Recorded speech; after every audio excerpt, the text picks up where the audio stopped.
तो ब्रेक के बाद 24 के जनादेश में एक बार फिर से आपका स्वागत है। अब बात करेंगे अगली रिपोर्ट की। अयोध्या में भव्य राम मंदिर के निर्माण के बावजूद भारतीय जनता पार्टी के प्रत्याशी लल्लू सिंह सपा के अवधेश प्रसाद से हार गए। दरअसल इस सीट पर अखिलेश यादव ने ऐसी बिसात बिछाई जिसकी काट बीजेपी नहीं निकाल सकी। ये रिपोर्ट देखिए।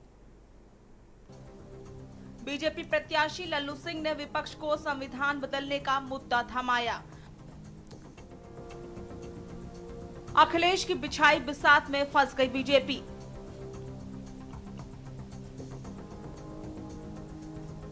अखिलेश यादव ने किया नया प्रयोग। दलित आबादी वाली पासी बिरादरी से अपने सबसे मजबूत पासी चेहरे को बनाया उम्मीदवार। नारा चला, अयोध्या में ना मथुरा ना काशी, सिर्फ अवधेश पासी। अवधेश पासी 6 बार के विधायक, मंत्री और समाजवादी पार्टी के संस्थापक सदस्य। उत्तर प्रदेश में भारतीय जनता पार्टी को तगड़ा झटका लगा है। वो कई प्रमुख सीटों पर चुनाव हार रही है, उनमें फैजाबाद सीट भी शामिल है। बता दें कि फैजाबाद सीट से ही अयोध्या नगरी आती है, जहां भगवान राम का भव्य राम मंदिर बनने के बाद माना जा रहा था कि ये सीट भाजपा के लिए बहुत आसान है, लेकिन आए परिणामों में ये सीट सबसे चौंकाने वाली रही। सपा के अवधेश प्रसाद ने बाजी मार ली। उन्होंने कई राउंड में भाजपा के प्रत्याशी लल्लू सिंह को बुरी तरह से पछाड़ दिया। आपको बता दें कि अयोध्या सीट पर इस बार अखिलेश यादव ने नया प्रयोग किया और सामान्य सीट होने के बावजूद अखिलेश यादव ने अयोध्या की सबसे बड़ी दलित आबादी वाली पासी बिरादरी से अपने सबसे मजबूत पासी चेहरे को उम्मीदवार बना दिया। अवधेश पासी 6 बार के विधायक, मंत्री और समाजवादी पार्टी के संस्थापक सदस्यों में से एक रहे। संख्या के लिहाज से अयोध्या की सबसे बड़ी जाति पारसी बिरादरी मानी जाती है। वहीं बीजेपी ने यहां लल्लू सिंह को तीसरी बार मौका दिया। वो 2 बार से लगातार यहां के सांसद थे। ये वही लल्लू सिंह है जिन्होंने पूरे विपक्ष को संविधान बदलने का मुद्दा थमा दिया था। लल्लू सिंह ने यही कहा था कि मोदी सरकार को 400 सीट इसलिए चाहिए क्योंकि संविधान बदलना है। फैजाबाद में सपा के दलित चेहरा उतारने से एक नया नारा चल पड़ा, अयोध्या में न मथुरा न काशी, सिर्फ अवधेश पासी। माना जा रहा है कि दलित उम्मीदवार के पीछे न सिर्फ दलित जातियां बल्कि कुर्मी जैसी ओबीसी जातियां भी गोलबंद हो गई। राम मंदिर निर्माण के बावजूद अखिलेश ने फैजाबाद में ऐसी बिसात बिछाई जिसने यहां बीजेपी को पीछे छोड़ दिया। बता दें कि हिंदुत्व की राजनीति का केंद्र होने के बावजूद ये शहर भाजपा का गढ़ नहीं रहा है। यहाँ से विभिन्न दलों के नेता चुनाव जीत चुके हैं। 1991 से यहाँ विधानसभा चुनाव नतीजों में बीजेपी का दबदबा रहा है, लेकिन फैजाबाद लोकसभा सीट पर उत्तर प्रदेश की तीनों बड़ी पार्टियां बीजेपी, एसपी और कांग्रेस अलग अलग चुनावों में अपनी जीत दर्ज कर चुकी हैं। स्पेशल डेस्क के न्यूज इंडिया।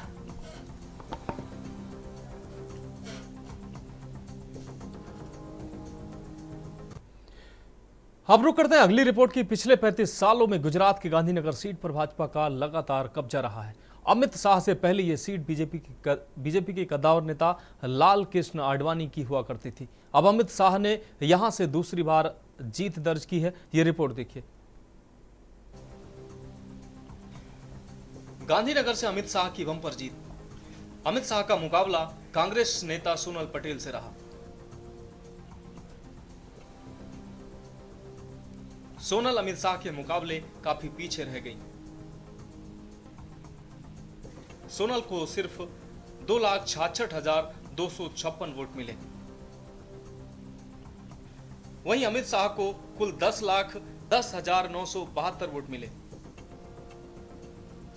तीसरे नंबर पर बीएसपी के प्रत्याशी रहे।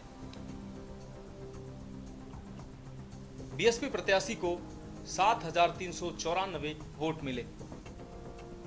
चुनाव नतीजे भले ही भाजपा और एनडीए के मुताबिक नहीं रहे, लेकिन गुजरात के गांधीनगर सीट से अमित शाह ने कमाल कर दिया है। इस सीट पर अमित शाह ने अपने ही पुराने रिकॉर्ड को तोड़ते हुए 7,44,716 वोटों से जीत दर्ज कर ली है।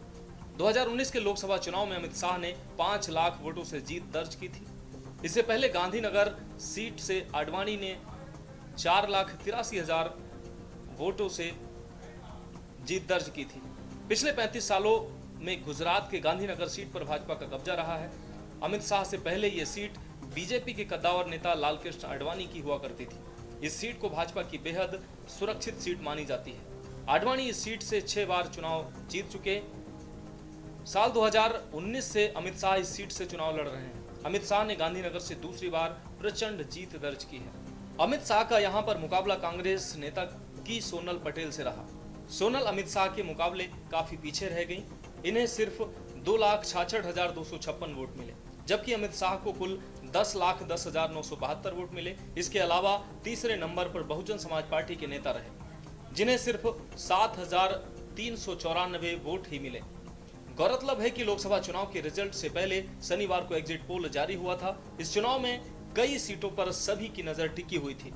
इन्हीं में से एक हॉट सीट गुजरात का गांधीनगर भी रहा, जहां से अमित शाह दूसरी बार मैदान में थे। एग्जिट पोल में अमित शाह के प्रचंड जीत का अनुमान लगाया गया था, जो सच साबित हुआ। स्पेशल डेस्क के न्यूज इंडिया।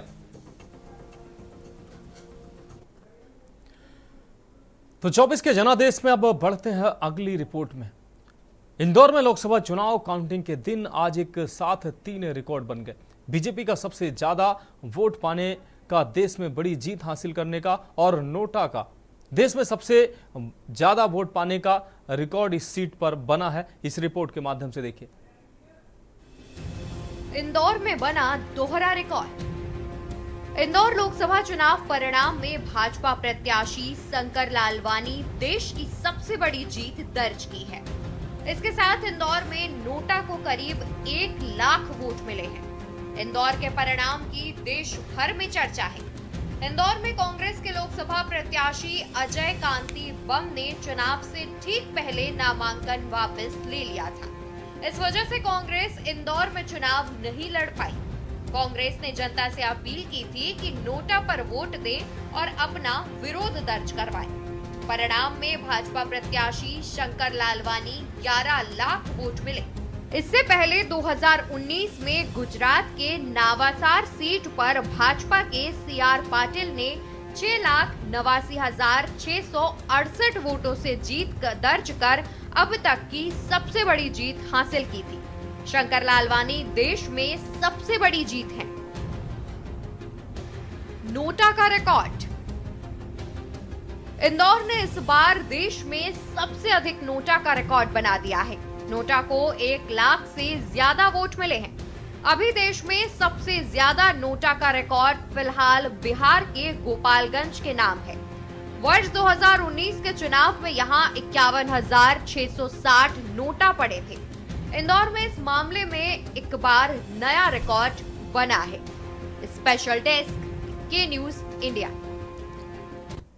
और 24 के जनादेश में अब बात करेंगे हाई प्रोफाइल सीट अमेठी की।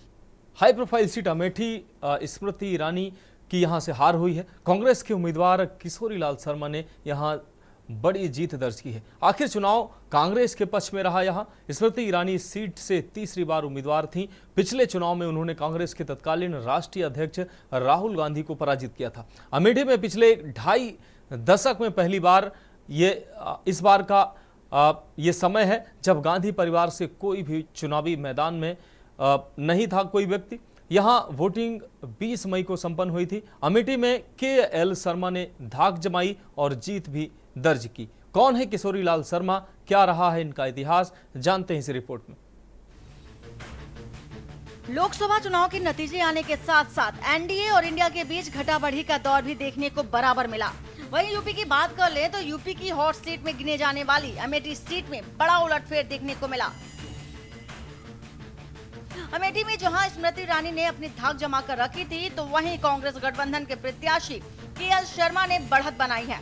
आखिर ये KL शर्मा है कौन, ये भी जान लेते हैं। KL शर्मा का पूरा नाम किशोरी लाल शर्मा है, जो गांधी परिवार के करीबी माने जाते हैं। मूलतः पंजाब के लुधियाना के रहने वाले हैं और शर्मा ने 1983 में राजीव गांधी के साथ रायबरेली और अमेठी में कदम रखा था। बाद में राजीव गांधी के अचानक निधन के बाद गांधी परिवार से उनके रिश्ते पारिवारिक हो गए और वो गांधी परिवार के ही होकर रह गए। 1991 में राजीव गांधी की मौत के बाद शर्मा ने कभी शीला कौल के काम को संभाला तो कभी सतीश शर्मा के लिए मदद की। ऐसे में शर्मा का अक्सर रायबरेली और अमेठी में आना जाना बना रहा। हालांकि जब पहली बार सोनिया गांधी सक्रिय राजनीति में उतरी और अमेठी से चुनाव लड़ी, तो KL शर्मा उनके साथ अमेठी आ गए। जब सोनिया गांधी ने राहुल गांधी के लिए अमेठी सीट छोड़ दी और खुद रायबरेली आ गईं, तो केएल शर्मा ने रायबरेली और अमेठी दोनों ही सीटों की जिम्मेदारी अपने ऊपर ले ली। धीरे धीरे वक्त बीतता गया और शर्मा रायबरेली और अमेठी दोनों ही क्षेत्र के संसदीय कार्य की देखरेख करने लगे। वक्त के साथ साथ लोग कांग्रेस को छोड़ते गए, लेकिन केएल शर्मा की निष्ठा और वफादारी में कभी कोई कमी नहीं रही। शर्मा को सोनिया गांधी का करीबी भी माना जाता है। हालांकि अकेला फैक्टर नहीं, फिलहाल दिख रही बढ़त के पीछे कोई और कारण हो सकते हैं, जैसे लंबे समय से अमेठी और रायबरेली में जमीनी स्तर पर काम करने की वजह से स्थानीय लोग उन्हें अच्छी तरह जानते हैं। इसकी झलक भी अब तक के रुझान में दिखाई दी। जातीय समीकरण में भी किशोरी लाल फिट बैठते हैं। और आपको ये भी बता दें कि अमेठी में दलित लगभग 26%, मुस्लिम 20% और ब्राह्मण 18% के करीब है, जिसका कहीं न कहीं फायदा मिलता कांग्रेस पार्टी को नजर आया है। वही कांग्रेस का राजनीतिक इतिहास क्या रहा है, अमेठी से क्या जुड़ाव रहा है, ये भी जान लेते हैं। 1967 में अमेठी लोकसभा सीट से कांग्रेस 3 बार ही पराजित हुए। 1967 और 1971 में यहां विद्याधर वाजपेयी सांसद रहे। 1977 में संजय गांधी ने चुनाव लड़ा, लेकिन इमरजेंसी लहर में वह चुनाव हार गए। जनसंघ से रविंद्र प्रताप सिंह यहां से विजय हुए। 1980 में फिर चुनाव हुआ और उसमें संजय गांधी जीत गए। जीतने के कुछ ही दिन बाद उनके विमान दुर्घटना में मृत्यु हो गई। उसके बाद उनके बड़े भाई राजीव गांधी ने अमेठी की कमान संभाली। राजीव गांधी 1981, 1984, 1989 में अमेठी से सांसद चुने गए। 1991 में मतगणना से पूर्व राजीव की मृत्यु हो गई और इसके बाद कैप्टन सतीश शर्मा ने चुनाव लड़ा और इन्हें जीत मिली। 1996 में भी कैप्टन सतीश शर्मा सांसद रहे हैं यहां से और 1998 में भाजपा उम्मीदवार डॉक्टर संजय सिंह से कैप्टन सतीश शर्मा हार गए। 1999 की अगर बात कर लें तो 1999 में सोनिया गांधी ने संजय सिंह को भारी अंतर से पराजित किया। 2004 में सोनिया गांधी ने सीट राहुल गांधी के लिए छोड़ दी। राहुल गांधी पहली बार अमेठी से सांसद चुने गए। 2009 में भी राहुल ही सांसद बने। 2014 में राहुल ने हैट्रिक लगाई और 2014 में भाजपा ने पहली बार अमेठी सीट से स्मृति ईरानी को चुनाव लड़ाया। स्मृति ईरानी लगभग 10,07,903 वोटों के अंतर से चुनाव हार गई।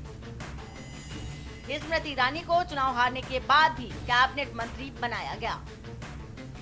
इसके बाद स्मृति ईरानी ने अमेठी को अपनी कर्म भूमि बना लिया और 2019 में स्मृति ईरानी ने राहुल गांधी को 55,120 वोटों से हरा दिया। स्मृति को 4,68,514 जबकि राहुल को उस वक्त 4,13,394 वोट ही मिले थे। कुल मिलाकर के अगर बात करें तो कांग्रेस पार्टी को महज 3 बार ही यहां से शिकस्त मिले थे। स्पेशल डेस्क के news India.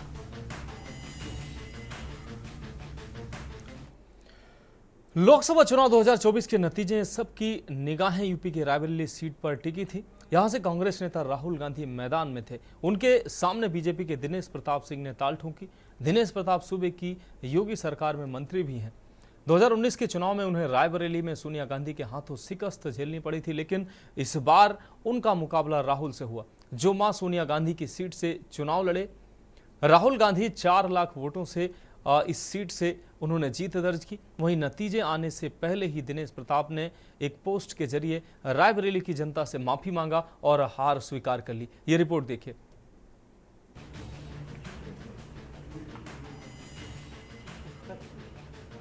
High profile Lok Sabha सीटों में शामिल रायबरेली लंबे समय से गांधी परिवार का गढ़ है। इस बार कांग्रेस से राहुल गांधी मैदान में उतरे। जब वोटों की गिनती हो रही थी तो माना जा रहा था कि राहुल गांधी ने अपने दूसरे गढ़ को बचा लिया है। लेकिन जैसे ही बीजेपी के दिनेश प्रताप ने हार स्वीकार की तो ये कंफर्म हो गया कि गढ़ कांग्रेस का बच गया है। इससे पहले बता दें कि सोनिया के राज्यसभा जाने के बाद अटकलें थी कि यहां से प्रियंका लड़ेंगी, लेकिन ऐन वक्त पर राहुल गांधी ने नामांकन करके चौंका दिया। भाजपा ने पिछली बार सोनिया के खिलाफ चुनाव लड़ने वाले दिनेश प्रताप सिंह को दोबारा मैदान में उतारा। वहीं बसपा ने यहां ठाकुर प्रसाद यादव को मैदान में उतारा। गौरतलब है कि रायबरेली वो सीट है जो 2014 की मोदी लहर में भी कांग्रेस नहीं हारी। इतना ही नहीं, 2019 के चुनाव में भी जनता ने कांग्रेस पर भरोसा जताया और यूपी के 80 लोकसभा सीटों में से कांग्रेस सिर्फ इसी सीट पर चुनाव जीती थी।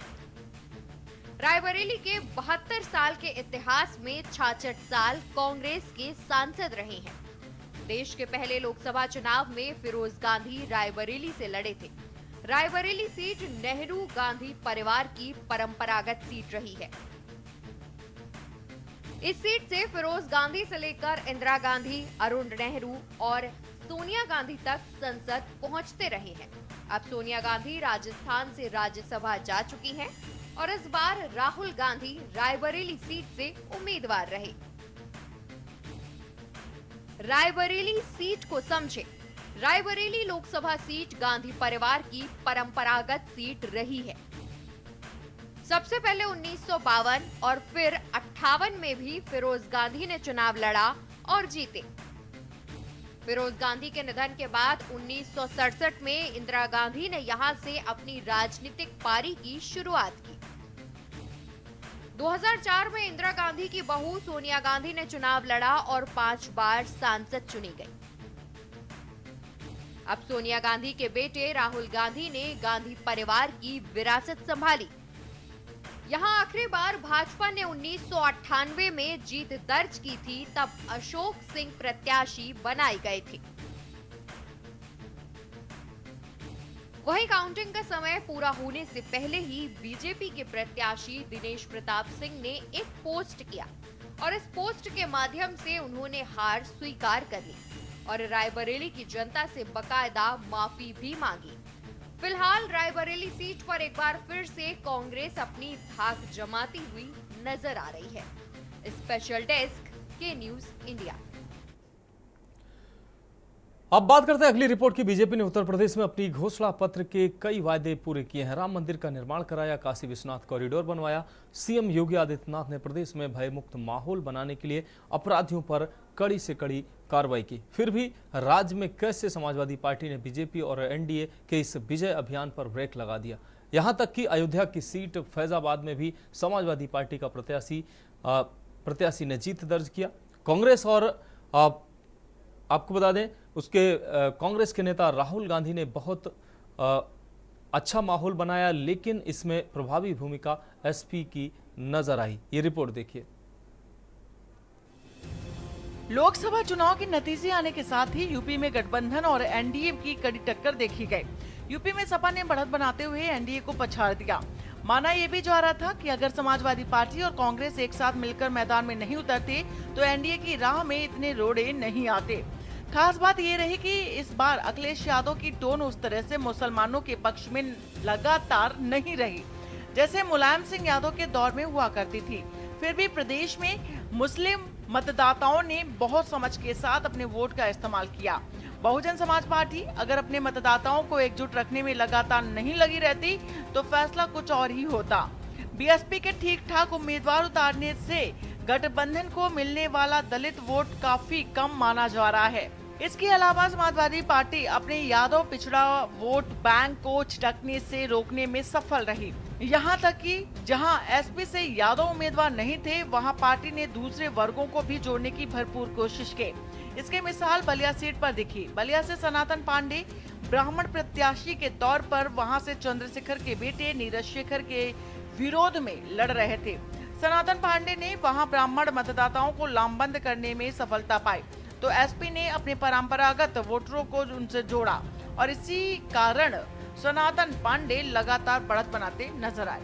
इसी तरह से पश्चिम की मुस्लिम बहुल सीटों पर समाजवादी पार्टी ने बहुत शोर मचाए बगैर अपने वोटरों को मुस्लिम समुदाय के वोटरों से जोड़ने में सफलता हासिल की।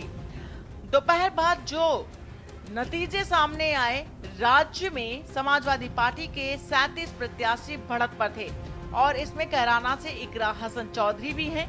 पश्चिमी उत्तर प्रदेश की राजनीति में दबदबे वाले इस सियासी परिवार की इकरा के साथ समाजवादी पार्टी अपने वोटरों को जोड़कर उस इलाके में जीत की ओर तेजी से बढ़ती दिखाई दी, जहां पिछले चुनाव में हिंदुत्व का जोर था।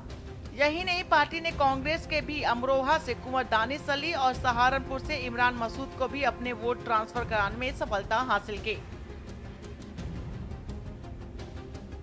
क्या पीडीए फॉर्मूला आया है काम? पीडीए का नाम पहली बार अखिलेश ने जून 2023 में इस्तेमाल किया था।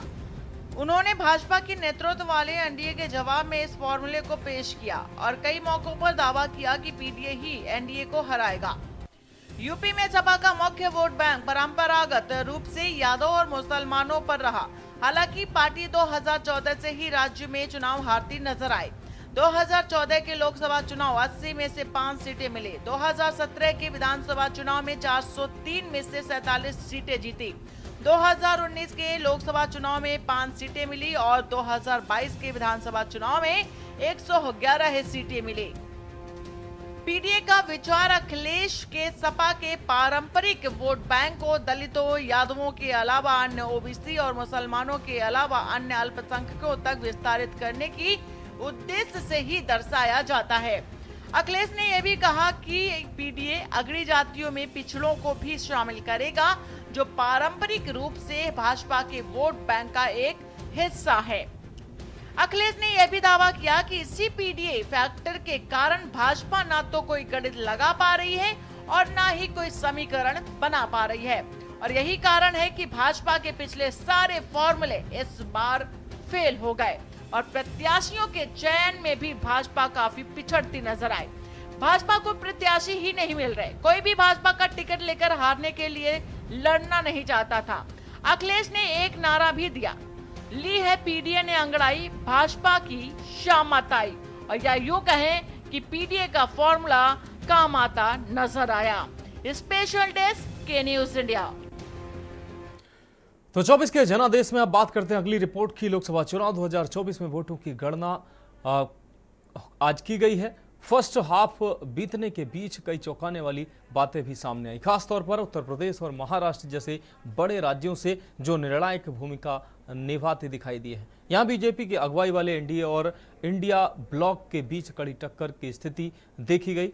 इंडिया में कांग्रेस, शिवसेना और शरद पवार की अगुवाई वाली एनसीपी शामिल है। ये महायुक्त अलायंस से आगे है। लोकसभा में ये दोनों राज्य कुल 128 सीटें रखते हैं, जो पूरा का पूरा राजनीतिक परिदृश्य बदलने की ताकत रखते हैं।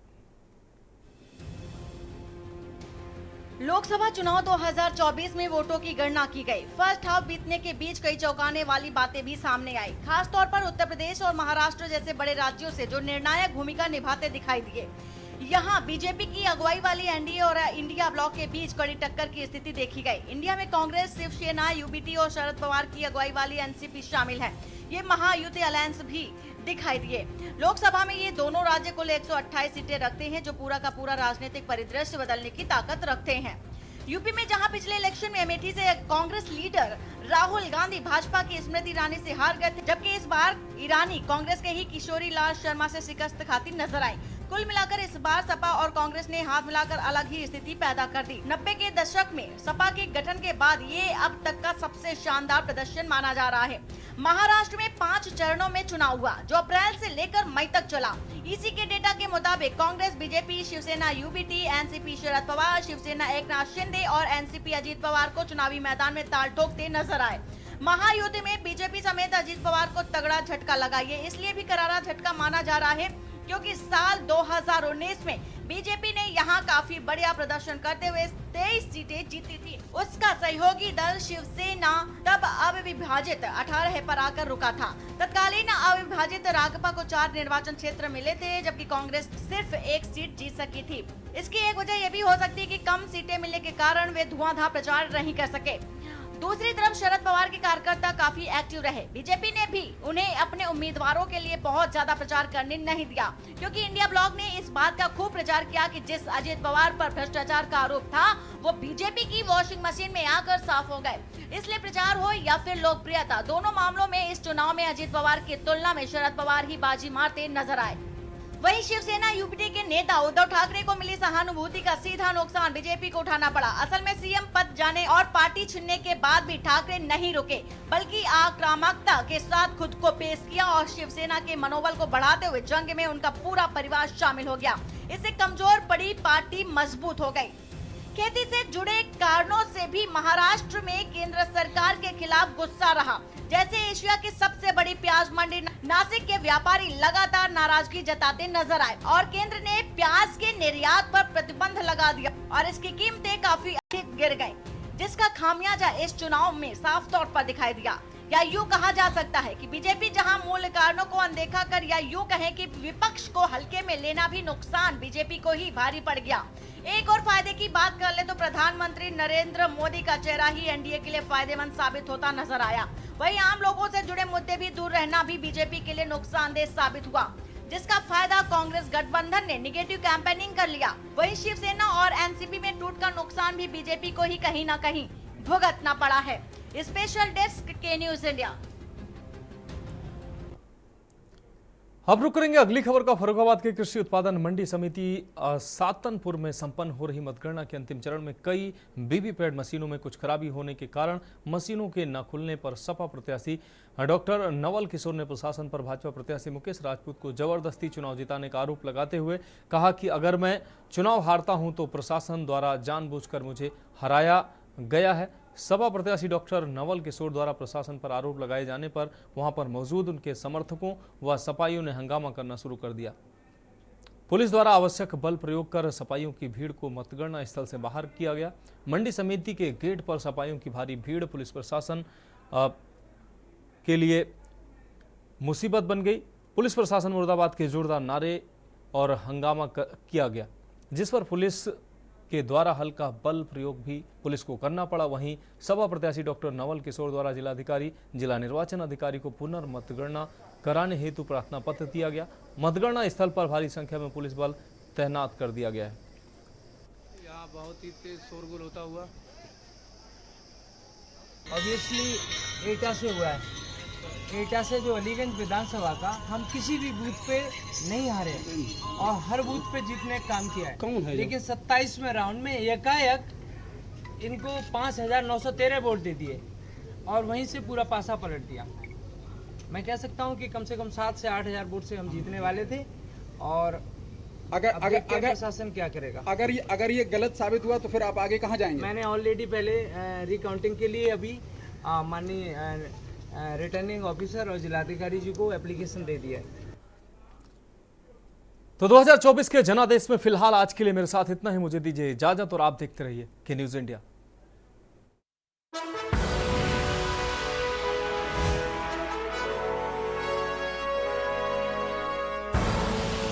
आप देख रहे हैं के न्यूज, खबरों का